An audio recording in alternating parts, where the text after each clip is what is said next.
There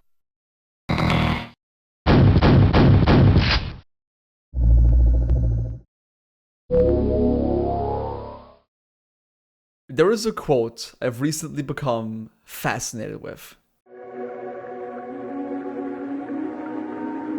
Art should comfort the disturbed and disturb the comfortable. The most cited instance of the saying is a statement made by legendary street artist Banksy in the early 2000s about his stance on traditional art. While the quote itself is rather simplistic, it carries a ton of meaning and conveys a very direct message. It's about the ability of art to confront us with difficult topics that we would otherwise not engage with willingly. About its ability to challenge our beliefs, give us a different view of the world, or make us experience emotions that we would never thought were possible to experience in the first place. What is interesting about this, however, is that although he's often credited with the quote, Banksy is not the one who came up with it. The quote in question originated in a 1997 poem written by Cesar A. Cruz, Onward, Children of the Sun, an incredibly graphic piece of work about the horrors that humanity inflicts upon itself. Cruz touches on a broad array of heavy topics such as imperialism, war, capitalism, bigotry, and censorship, describing a myriad of horrific actions that humans have committed over our existence on this planet. The poem delivers all of this appalling material in the most direct and blunt way possible,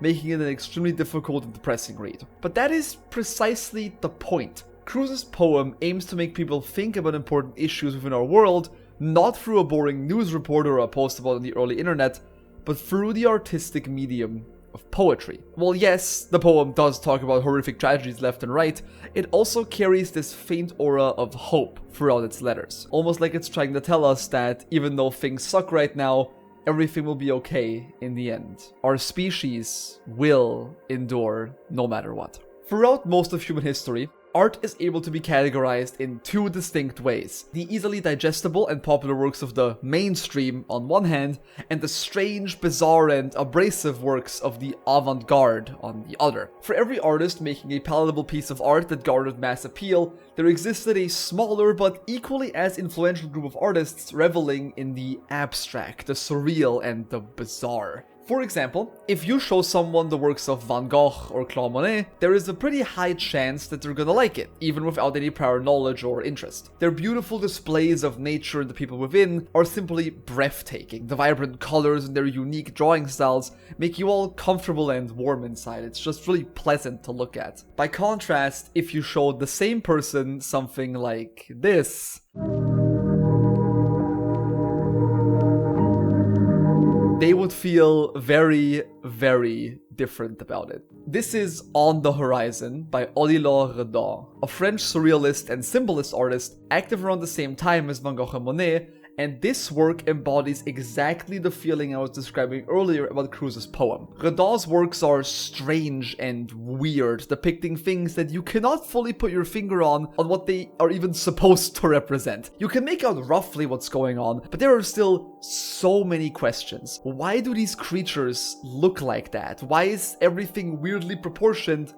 And why is the moon looking down at us? In the world that Redon paints, you can find everything. Strange and abstract creatures, warped and twisted interpretations of religious characters, or just some weirdo shit that is basically impossible to decipher. It's still not what I would call full-on horror, but these pieces already give you that unsettling feeling that these paintings are just not right.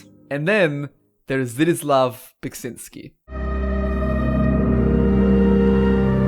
While Redon's works are more on the weird and comfortable side, Beksinski's paintings are straight up nightmare fuel. His art style is as chaotic and unknowable as it is meticulous and detailed, with certain paintings looking like an abstract, horrifying depiction of some sort of mythology's hell, or what they would believe hell to be. On one hand, there are his large amounts of works depicting horrifying humanoid creatures. Made from thousands of bones and dried up sinew, these creatures are fascinating with strange proportions that defy all logic. Sometimes they're infused with an object, like this painting of a trumpet player where thousands of bony hands are holding the instrument. But at the same time, there is a strange amount of delicacy and precision to it all that gives this piece an additional layer of weirdness. Other times they are almost deific in nature, towering over the broken worlds they inhabit, with mind-bending designs that make deciphering where one limb starts and another ends a difficult task. And then on the other hand,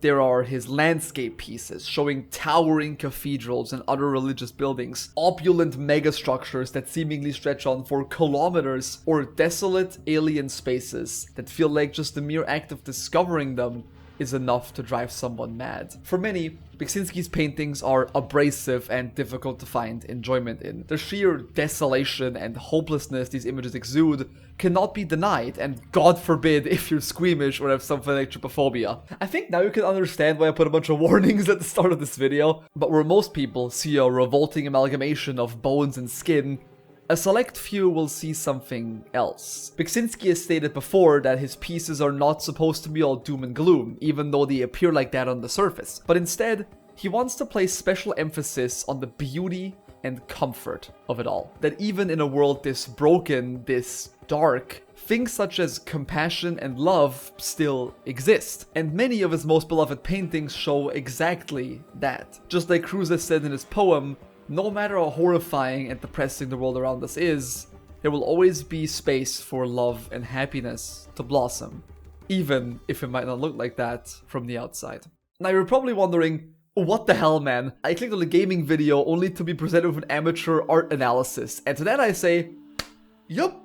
You got me! I know this isn't exactly everyone's cup of tea, but I just love this type of art way too much to simply not talk about them. Especially Beksinski's wonderfully horrific pieces. They're not only insanely fascinating to look at with easily one of my favorite aesthetics of all time, but they are also perfectly representative of the kind of art that I usually resonate with. Weird shit made by weird people with an uncompromising vision for what they want to make. What other people would describe as self-indulgent or up its own ass, I would describe as fascinating and tantalizing. Just experiencing the sheer amount of creative expression and seeing that raw, unfiltered vision of its creator shining through every single crevice is fucking awesome, man. I love it so much. And just like the previously mentioned artists, the world of video games has no shortage of strange stuff like this. Now, after the description I just gave you, you probably already have thought of a few games that fall into this category. The uncontained insanity and sheer hilarity of a Metal Gear Rising, for example. Lightning-fast gameplay, over-the-top set pieces that would make even the OG Modern Warfare trilogy shudder, and the story so bonkers that it spawned a cavalcade of memes and insiders that are still being used today. Another good example is Drakengard, a game with 5 separate endings that all lead to a different parallel universe, where the third game is actually the first game and the second game exists in its own little branch, and one of the endings of the first game actually is the catalyst for Nier, which in itself has multiple different endings that all lead to different timelines, and then Nier Automata is set like 10,000 years after the first game, and the mobile game was supposed to like fill in the gaps, but it couldn't because it was shut down, and I think you get the picture. Now, both of these games are very good contenders, but there is one aspect to them that has stopped me from classifying them as games for freaks. They simply don't look weird enough. For how crazy these titles and many others can get, they still look like an approachable and normal video game. The insanity is there in the story, the characters, and sometimes the setting as well, but there is still that important visual component where you look at something and simply go, what the fuck am I looking at? Some of you might already know where this is going, and I can assure you that your suspicions are probably correct, because no way in hell can I make a video about games made by freaks without mentioning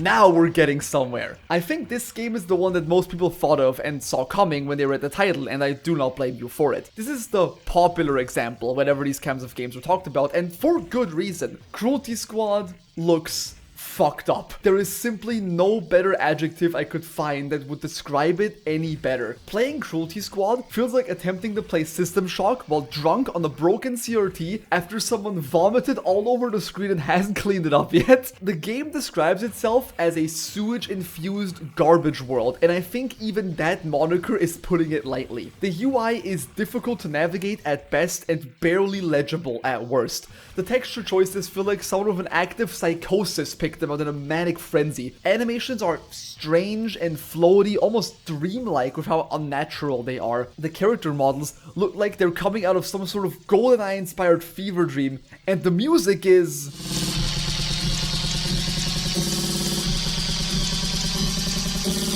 equally as insane as the rest of the game. Now this is what I call a game for freaks. This is the kind of abrasive, insane weirdo shit that I am looking for, especially because the best part of this game is that underneath all the horrific and disgusting ego-death-inducing visuals, there is a semi-competent video game here. The System Shock comparison from earlier was not pulled out of my ass. Cruelty Squad is an immersive sim through and through. It has the in-depth character customization and the pre-mission preparation phase. It has the open mission structure with lots of different choices and ways to go about your objective. It has the intricate semi-open level design that encourages creativity and out-of-the-box thinking. And it has the crazy twists and turns you would expect from an ImSim storyline. All the pieces are here, and that makes Cruelty Squad one of the best new age immersive sims to come out in recent memory, which makes the unapproachable nature of this game even more hilarious, because who in the hell decides to play a brand new game after getting confronted with the trailer equivalent of a bad ayahuasca trip? But let's step back a bit. Of course, the term games for freaks can be stretched quite thin and has a lot of room for interpretation. What comes across as weird for one person might not be that strange to another. But that's precisely what I talked about at the start of this video. The interpretive nature of art makes it so special in the first place. And while I think we can all agree that Cruelty Squad 100% fits into this category, there are a couple of others that I think fits as well. Not every game needs to look like a playable anxiety attack in order to be considered weird. All it takes is a unified and uncompromising aesthetic that goes against the grain. A deliberately anti-mainstream design language that is more concerned with looking a specific way than to appeal to a wider audience. A lot of games I love are cut from that same cloth, especially in the horror genre where these types of projects shine most, in my opinion. There are many great examples I could choose, but I simply cannot pick any other title than...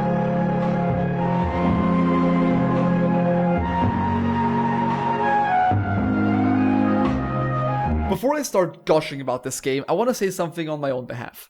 I have a Patreon! And YouTube memberships too! I know every single creator that you watch probably has said this kind of stuff, but it really is the best way to support the people that you care about on this platform. And you guys decided to watch this fucking video 43,000 goddamn times, which it is still increasing, which is fucking insane. Like, why do you people watch my shit? And honestly, that's all I care about, that you watch my stuff. That's like all the validation I need. But if you want to go the extra mile, if you want to ensure that I can do this for longer and higher quality, Patreon and YouTube memberships are the best way to possibly go. They offer 3 tiers in total. The first one is just $1 and gives you access to some behind the scenes stuff, as well as the ability to chat and give feedback to me directly over on the Patreon posts. The second one is $5 and gives you an additional 24-hour early access to videos, a chance to be featured in upcoming end of video Q&As, and a fancy golden name in the video's credits just because you're cool like that. And the last one is $10, which is priority to the questions you've asked for the Q&As, and I make bonus videos that are exclusively for that tier of Patreon. It's rambles about stuff that I care about or reviews of stuff that I've recently consumed. So if you care about that and want to see more content from me, go ahead and take that tier. YouTube memberships give you exactly the same stuff that I offer over on Patreon for the $1 and $5 tiers. If you do want the extra content, it is Patreon exclusive because it gives me a bigger share, and making member videos on YouTube is a bit weird with the algorithm, so I'm just gonna keep them on Patreon for now because it's easier for me as well. The best way to support me is still being here, watching my shit, but if you want to go the extra mile, memberships and Patreon available in the description or below this video for memberships. Thank you guys so much again. Let's get back to the video. On the surface, Routine is as simple as horror games come these days. You are a senior software engineer sent to a space colony on the moon due to a local AI system titled ASN malfunctioning and causing a lot of trouble. The station Typo 5 robotic helpers have been hijacked by this rogue AI and are now terrorizing the colony, with your job to get to the core of ASN and hit that big old forced reboot. Now, Routine is a game that many people have been waiting for an ungodly long amount of time. First revealed in 2013, later re-revealed in 2022, and then finally releasing in 2025, the game has been through quite a lot, and the process of getting this game out the door has been nothing short of hell for the developer Lunar Software. Naturally, the expectations for a game with such long development time are a lot higher, and I can see why quite a few people are disappointed with the product we ended up getting. I, however, am not one of those people. And I think from simply looking at the gameplay footage I have shown you thus far, you can already see why I love it and why it had to be in this video. Routine's aesthetic is simply masterful. Genuinely one of the best, most intriguing and visually stunning horror titles I have ever played. There was no secret that Routine was mainly inspired by low-tech sci-fi and cassette futurism, with films like Alien, 2001: A Space Odyssey, and Silent Running being direct inspirations for the dev team. In fact, it actually kind of acts as a pioneer of that style in the video game world. Routine predates a lot of video games that have used it by a few years at least, most predominantly Alien Isolation, which is the first game that truly put that visual design language on the map for a lot of people outside the original movies. Taking that original design ethos, putting it in this high sci-fi universe, and then adding a layer of grime and wear to it all gives Routine its own unique final touch. The Fish Island perspective, the grainy visuals, the retro sci-fi technology mixed with top-of-the-line sound design create a vibe that is totally unmatched. The game makes you feel uneasy from the second you load it up. The weird imagery and cryptic quotes that simultaneously convey a ton of meaning, yet at the same time sound strange and almost esoteric. Almost like you've stumbled into some sort of analog horror movie that is getting more and more weird the longer you're going. And I absolutely loved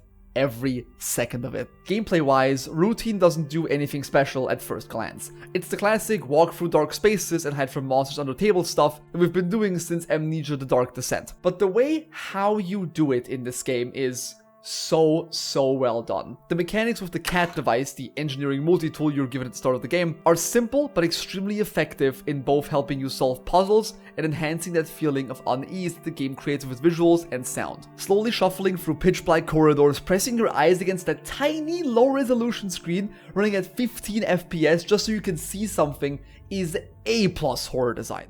Adding to that feeling is the diegetic nature of the game world and complete absence of a HUD. Routine is one of the most immersive horror games I have ever played, and the fact that it does not hold your hand and expects an above average level of self-sufficient thinking from you is something I especially adore. The game tells you the controls at the very start with no way to see them again and tells you to go out there and do your job. You can't rely on repeatable tutorials or constant in-game tooltips here. You better focus up and read those notes carefully, or you will have absolutely no clue of what to do or where to go next. I think I've made it clear that I love Routine a lot. And even though it's not perfect, for example, I haven't touched on the story of the game at all, which is mainly to contain spoilers, but also because this game tells its narrative very strangely, and that might not fly for everyone. But even with those difficult story decisions aside, Routine is still a marvelous experience. The game looks and sounds unlike any other horror game. It's bone-chillingly scary at times. The story, if you get into it, is actually really interesting and really fun to explore once you understand it, and it has some of my favorite horror moments I've experienced in a long time, and I've played horror games for basically all my life. If you love the horror genre and want to experience something fresh, something that is weird, strange, and alien, I feel like Routine is an absolute must-play. This world simply needs to be experienced.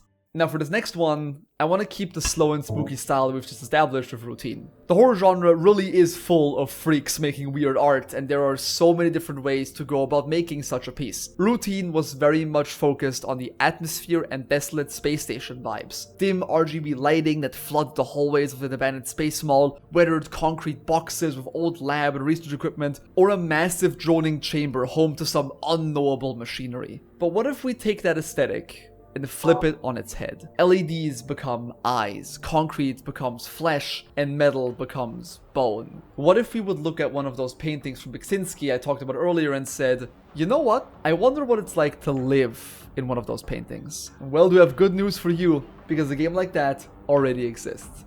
And its name is...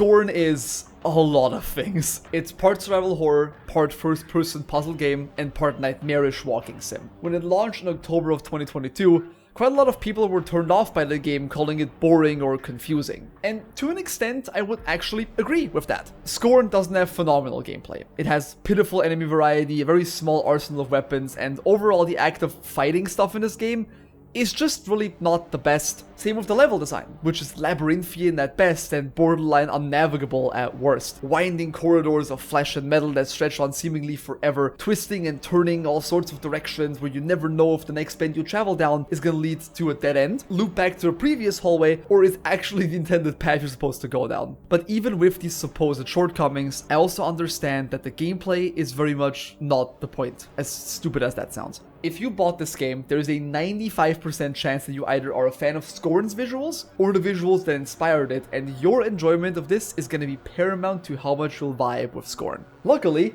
I am all about that shit, so I had a lovely time with this game. I already mentioned that SCORN was heavily inspired by Beksinski's desolate landscape paintings, but this is only one half of the game's visual palette. The other half is Swiss artist H.R. Giger, creator of the now world-famous xenomorph design from the Alien movies, and progenitor of the biomechanical aesthetic. Giger's works are these masterclasses of surreal body horror, monochromatic depictions of humans or human-like creatures seemingly intertwined with cables, wires, and tubes. Skulls and spines are decorating the walls, oftentimes fusing with the surrounding metal like they're being consumed by some sort of quicksilver abyss. And of course, Giger's trademark focus on sexuality and the human body. Many of you will already know this, but there is a reason why the xenomorph's head looks so much like a penis. Giger saw sex as the driving force behind human existence and described reproduction as our original purpose in life. And that exact imagery can be found in almost all of his paintings, sometimes less obvious and more subtle, and other times so direct and graphic that I am actually not quite sure if I can show this on YouTube. Much like Beksinski, navigating his paintings can be an exercise in itself, as the composition is so complex and multi-layered that it's sometimes impossible to tell what Giger is trying to visualize with his art. But that's also the beauty in a painting like this. Seeing something that defies all logic, all semblance of order and general drawing sensibilities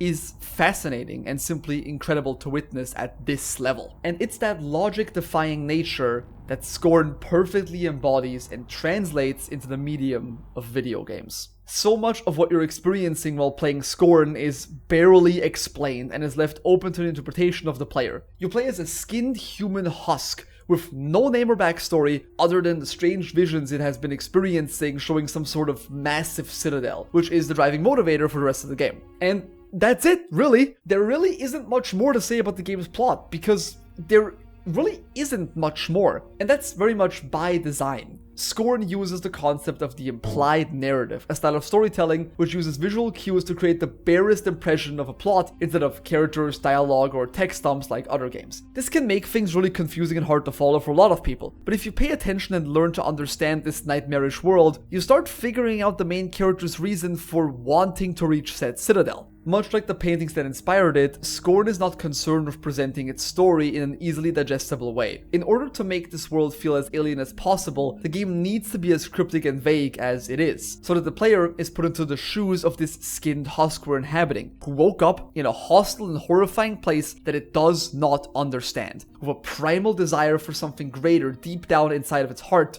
motivating it to push through. And that design ethos doesn't end in the way that SCORN tells its story. It also extends to the gameplay and level design. I already mentioned that SCORN doesn't have the greatest of gameplay, and my critiques very much are still true. But you cannot deny that even if the execution is a bit lacking, the vibes are 100% on point. SCORN's combat is messy and gross. The weapons you get are these strange sentient amalgamations of flesh and bone that are loaded using some sort of cysts or blisters or something. In fact, everything in this game seems to be either sentient or at least alive in some capacity. The layers you interact with are fleshy and seem to be pulsing whenever you use them. The various pieces of machinery that you interact with almost feels like it's jumping at you with how aggressively it responds to you approaching it, and especially in the game's later sections, this notion of this place being eaten alive by some sort of parasitic growth is becoming more and more pronounced. The parasites are the game's main enemies, and while there aren't many of them, and honestly they aren't even that fun to fight, they serve their purpose as these reminders that there's a different force in this world trying to corrupt it. That maybe this place was once a pure and well-oiled machine before it was overtaken by a wave of flesh and tendrils. SCORN's world really is the driving force behind its appeal.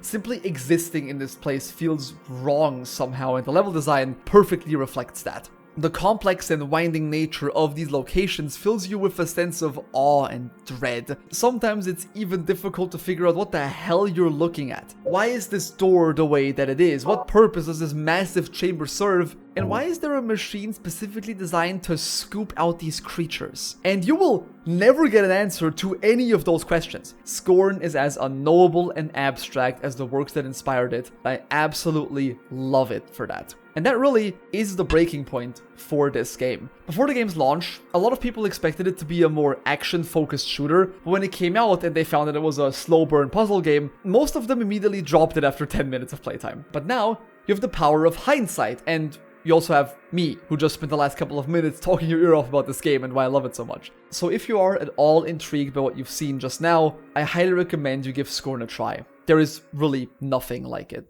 Now, as good as the past 2 games have been, I think you might have noticed that they have been exclusively slow burn horror games with very limited gameplay. It does make sense, given how the horror genre benefits most from this uncompromising style over substance design that makes these games so fascinating to experience. But what if there was a game that combined both a crazy, over-the-top visual aesthetic as well as lightning-fast gameplay that would give any neurotypical person over 30 an immediate heart attack? Well, today's your lucky day. Let me introduce you to...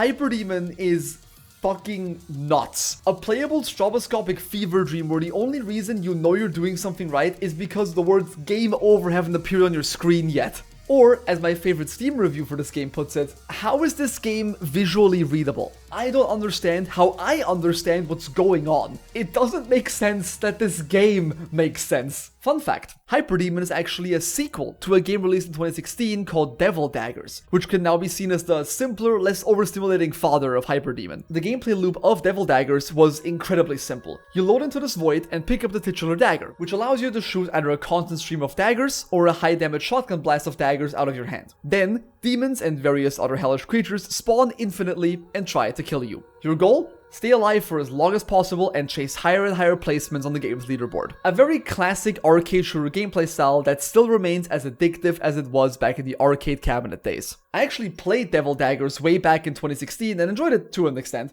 But when I found out about the existence of Hyperdemon in late 2025, I just had to give it a shot, and oh my god, this game is absolutely insane. Hyperdemon builds on the existing gameplay formula established by Devil Daggers by adding 2 new abilities to the mix. The first is an air dash with a slide jump mechanic built into it, as well as these pink crystals that act as your special ammo for the game. You can shoot them once at a time like sniper shots, or shoot multiple at the same time to form combos that can have devastating effects if used correctly. And that is the entirety of Hyperdemon's gameplay. You shoot demons with your weird dagger hand until you either die to the ever-increasing horde of enemies, or until you...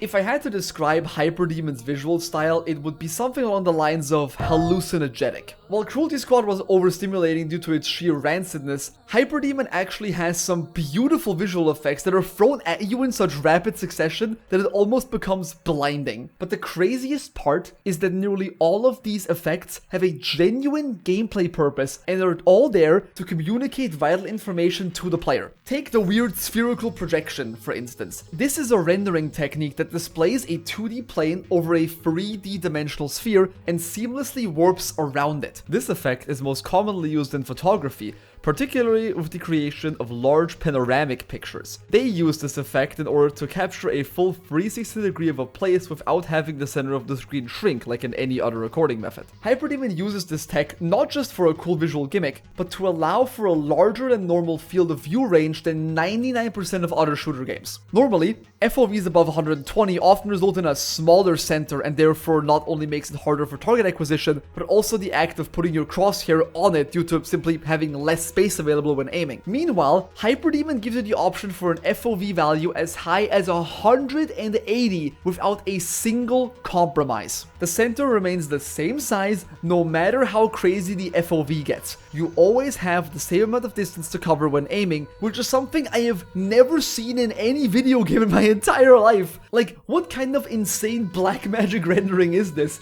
And why can't every other game use it to unify my aim like this? Oh, but it doesn't stop there, my friends. friends. No, it does not. You see these red holographic projections that flash over the screen sometimes? That is a visual representation of what is going on behind me. So while I'm flying around this map at Mach 5 with 180 degrees of vision, the game actively records the other 180 degrees behind me and projects the enemies it sees on top of the gameplay so that I know if an enemy is currently trying to sneak up on me. What the fuck, man? That is so cool! Hyperdemon is a rare case where the visual style doesn't just look phenomenal on its own, but is also instrumental to the gameplay flow. From the outside, Hyperdemon looks barely readable, like a constant haze of colors and visual effects flying across your screen with no rhyme or reason behind it. But once you play it, once you understand its systems and how they work, you will find that this game is an extremely demanding and skill-intensive arcade shooter where precision and split-second decision-making is key to seeing the game's ending. And I haven't even mentioned its heavy religious inspirations, particularly in terms of enemy design. There aren't that many enemies in the game, but each of them have this unknowable yet still clearly demonic nature to them, almost like an inversion of the biblically accurate angel aesthetic that has gotten very popular over the last few years. Add to that the game's striking color palette of black, purple, and gold, where everything has this reflective glass texture,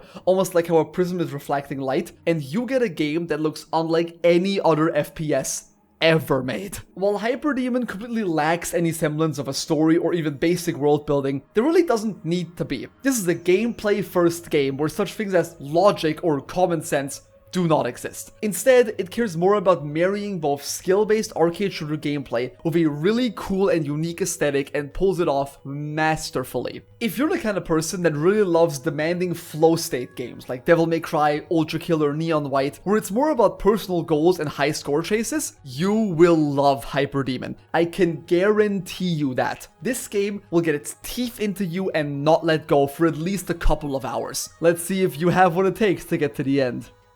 It is waiting. Now, I know what question you have on your mind right now. I've shown you so many crazy and off-the-wall games right now that you're probably thinking to yourself, what could possibly come after this now that we've set the bar so high? And I can assure you, it is not the game you think it will be. This one is not as visually intense as Cruelty Squad, not as scary as Routine, not as abrasive as Scorn, or not as overstimulating as Hyperdemon. Instead, this last one is a game that left me the most confused out of all of them. A game that felt wrong to play. Like I stumbled across some cursed abandonware while browsing the darker parts of the internet. A game that simply eludes my comprehension. And that game is called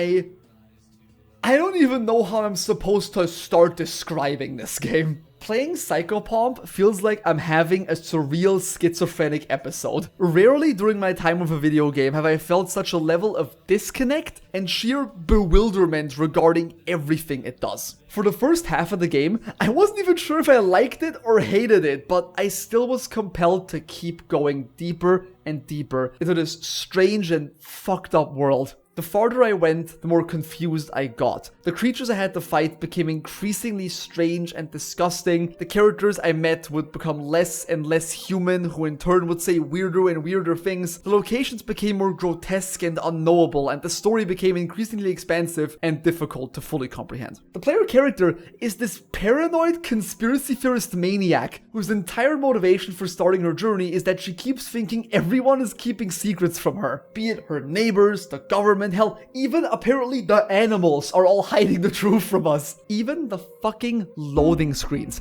have a section called Real World Tips that are just a bunch of random conspiracies, like how apparently all food is rotten and we've never tasted fresh food before. JFK's aborted fetus being discovered in 2006, more than 40 years after his death. Every building having a heart that pumps blood into its organs. How your father has a secret true name that you just don't know about. And around a dozen more that are equally as batshit as the ones I just told you. This game, it hurts my brain, man. Thankfully, PSYCHOPOMP's gameplay is a lot easier to describe, even though it is still far from ordinary. PSYCHOPOMP is a grid-based dungeon crawler coated in the thick layer of atmospheric horror. Now, if you've never heard of a grid-based dungeon crawler before, then I don't really blame you, honestly, because the genre has become very niche with a lot of franchises that popularized it either no longer being made or have since moved on to a different genre entirely. The biggest and most popular examples of such games are the Might and Magic series and the Wizardry series, both of which had their peak around the late 90s and early 2000s. PSYCHOPOMP works a bit differently than those games in terms of its combat, but movement-wise it's exactly the same. You don't move in real time, instead you scoot forward grid space by grid space, with simple actions like rotating or strafing being down to individual keys on your keyboard. You can also only move in the 4 cardinal directions, and you cannot move diagonally, which makes the combat very hard to get used to, especially if, like me, you've never played such a game before. What's really mean is that enemies are not at all constrained to this movement pattern that you are, so fighting them becomes less of a factor of quick movements and reactions, and more a desperate act of spamming S while trying to get them in the right spot so you can hit them with your big ass hammer. Yep. Still hate that noise so much. There is a comment underneath one of the playthrough videos of this game that reads, "This game is literally just someone going, wouldn't it be fucked up if blank for every design decision, and then putting that into the game." And honestly, that is the best possible way to describe the feeling that you get when playing PSYCHOPOMP. Normally, I would continue to talk about the story, but there is simply so much stuff in this game, so many different bits and pieces that obviously form a greater whole, that not even I was dedicated enough to fully piece together everything. While Routine story was straightforward and SCORN story was entirely based on player interpretation, attempting to understand PSYCHOPOMP's story is like reading a poem written by an asylum inmate. Even after my replay for this video and figuring out some of the commentary on capitalism, corruption, and the government as a whole, a lot of scenes and dialogue still go completely over my head. But even so, I cannot deny that there is a special aura that this game has that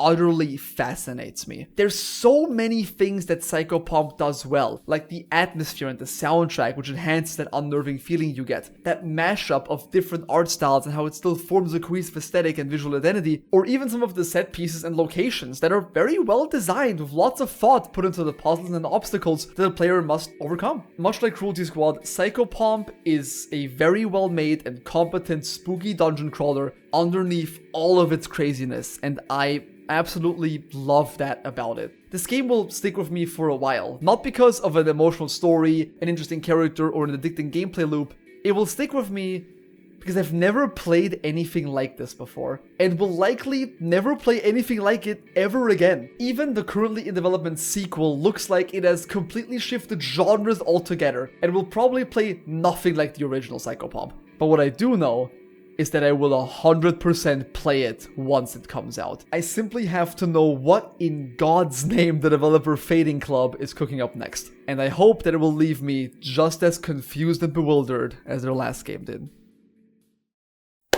And we're done! I hope you enjoyed this insane trip through some of gaming's weirdest and craziest entries, or at least the ones that I wanted to talk about. Truly, there are so many other amazing and unique experiences out there that I could have featured in this video, but I have a habit of yapping a lot about things that I find cool, so I didn't want to make this video even longer than it already is. If any of the games I've shown you here seem like they are for you, I linked all of their Steam pages in the description down below, so you can easily find them. They're all decently affordable, I would say, with the only exception to that being SCORN, but that one tends to go on sale very often, so just wait for that one to go to a lower price than you can personally afford. Now, I'm always looking for games that are weird and strange to try out myself. So if there is any game that you have played yourself that you believe would fit into this category of games for freaks, please go ahead and tell me in the comments. I really want to know them. I read every single comment I get on these videos, so there is a very high chance I will see your recommendation and probably check it out too, if I'm being honest. Video games are a lot of things, but predominantly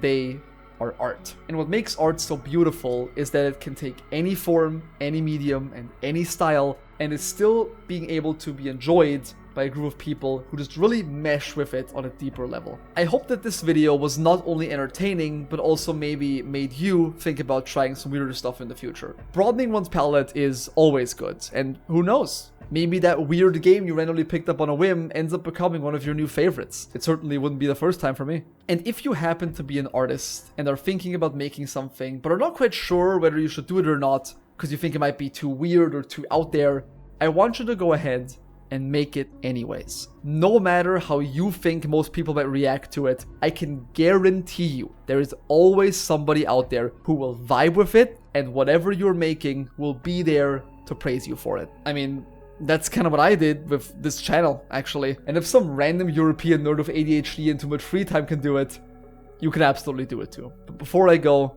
I want to leave you with one last thing.